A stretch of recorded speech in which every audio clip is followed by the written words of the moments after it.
सम्पूर्ण साथीहरूलाई नमस्ते। हेर्नुहोस् त तपाईँहरूलाई कस्तो मनपर्ने न्युरो मसित राम्रा राम्रा कुराहरू आउँछ। अब ताजा ताजा कुराहरू हेर्नुहोस् त, न्युरोहरू कति धेरै छ मसँग।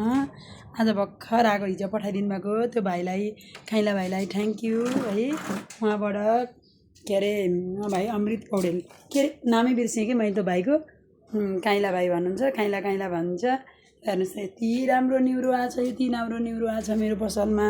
लमजुङको गाउँको अर्ग्यानिक फलेको, लेकमा फलेको, यो त औषधि पनि हुन्छ। हेर्नुहोस् यति राम्रो हुन्छ कि यति राम्रो हुन्छ। म लमजुङ बस्दा अरूको पसलमा न्युरो पाउनु भएन नि, काठमाडौँ बस्ने आफन्तहरूलाई लानको लागि सम्पूर्णले मेरो पसलमा आएर कन्ट्याक्ट गरेर पहिले दिनदेखिबाट मैले लमजुङमा नि पसल थियो है, अहिले काठमाडौँ आएर पनि पसलै खोलिरहेको छु। किनभने बाँच्नको लागि, एउटा सङ्घर्षशील नारी हुनको लागि धेरै सङ्घर्ष, धेरै दुःख लुगाउनुपर्छ। अब मैले भोलि स्याङ्जाको, हिजो स्याङ्जाको आलु पनि ल्याएर बेचेको थिएँ, अहिले लमजुङको न्युरो ल्याएको छु। अब लमजुङबाट काली न्युरो आउँछ, योभन्दा यो अब डन्ट के न्युरो भन्छ यसलाई न्युरो, घलेगाउँको न्युरो भन्छ यसलाई। ठुलो ठुलो कालो कालो हुन्छ होइन, यस्तो हुन्छ न्युरो। यो सबै खान मिल्छ। यो डाँठ पनि कलिलो छ, यी भाँचिन्छ, यी यसरी प्याट्टै भाँचिन्छ, यसरी प्याट्टै भाँचिन्छ।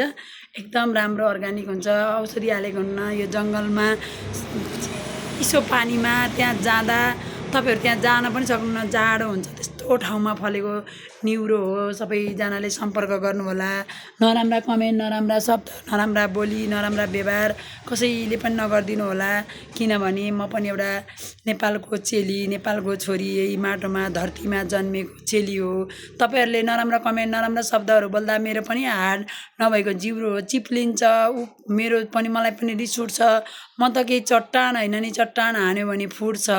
नदी पनि बग्छ, छाल हुन्छ, बगाउँछ भनेपछि नदीमा हामी पूजा गर्न गइन्छ। त्यही नदीमा पूजा गर्दा गर्दै पनि कतिजना व्यक्तिहरूलाई बगाएको हुन्छ। के नदीमा पूजा गरेको मान्छेलाई नबगाउने होइन र?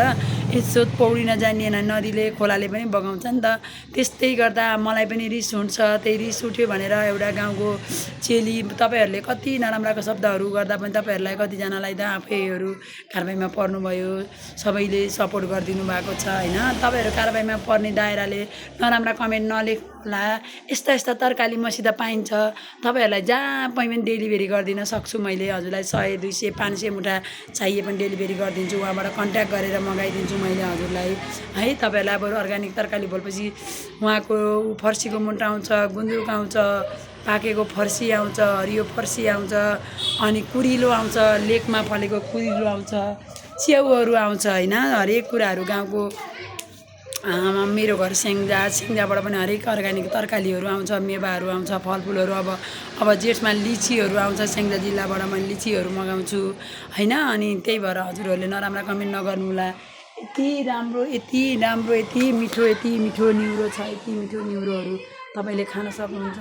मसित हिजो पठाइदिनु भएको उहाँ भाइलाई धन्यवाद, नमन गर्दछु। उहाँले चाहिँ यति धेरै मिठो तरिकाले चाहिँ उहाँबाट पठाउनु भएको। पैसैमा पठाए पनि अलिकति पैसामा पठाएर यहाँ अर्ग्यानिक तरकारी बेच्न पाउनु, उहाँको विकास हुनु, उहाँको पैसा हुनु।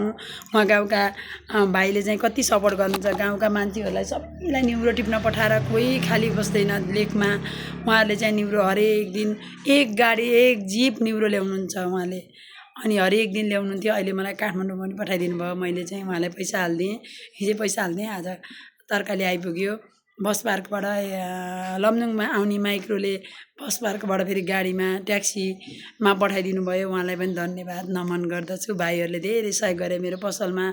सबैलाई कसलाई खान मन लाग्छ यस्तो मिठो अर्ग्यानिक न्युरो, कसलाई खान मन लाग्छ आउनुहोस् मसित। आज 101 मुठा न्युरो छ पसलमा, आउनु होला। भर्खर आइपुगेको छ।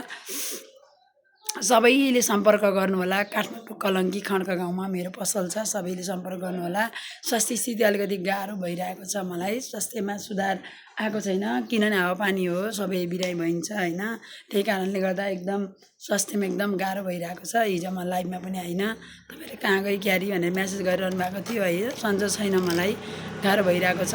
कोखोहरू दुखेको छ है, टाउको दुख्ने, रुवा लाउने, घाँटी दुख्ने, अनि त्यही भइरहेको कारणले गर्दा पसलमा दिनतिरै भर्खर 8 बजे आएर पसल खोलेको छु। सबैजनाले सम्पर्क गर्नुहोला भन्ने नमन गर्दछु। हस्त, धन्यवाद।